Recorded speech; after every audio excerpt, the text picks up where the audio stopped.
Hey everybody. My wife and I were in Boston for a few days, and while we were there, we walked in the North End a little bit. So we thought we would share a video of a short walk with you. This picks up from about a block away from the Old North Church coming up Salem Street, and then we'll turn the corner on Freedom Trail and go to the entrance to the Copp's Hill Burying Ground. We hope you enjoy.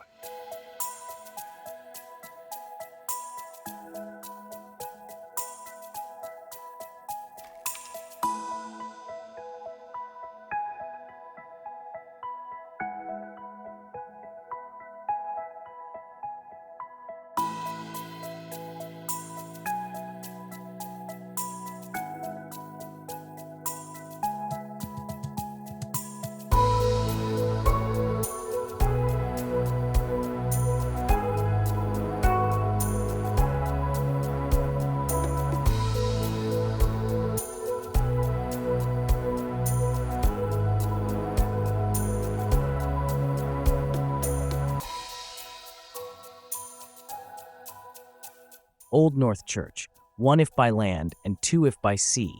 With two lights shining from its steeple on April 18, 1775, Old North Church lit the way for the American Revolution. This signal, arranged by Paul Revere, launched a network of riders, including Revere, on a mission to warn people the British troops had begun their march to Concord and Lexington. These events were later immortalized in Henry Wadsworth Longfellow's poem, Paul Revere's Ride, and have become an enduring example of active citizenship. Explore Old North's unique box pews, 17th century angels and their connection to privateering, and stories of the early congregants and free and enslaved black parishioners.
Copp's Hill Burying Ground.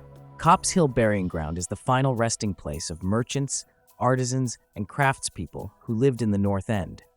Some notables buried in Copp's Hill are fire and brimstone preachers Cotton and Increase Mather, Old North Church sexton Robert Newman, the man who hung the lanterns on the night of Paul Revere's Ride, and countless free African Americans buried in a potter's field on the Charter Street side of the site.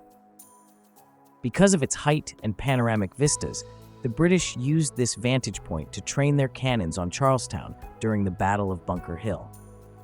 The epitaph on Captain Daniel Malcolm's tombstone at Copp's Hill is riddled with the marks of vengeful British bullets, often open to the public.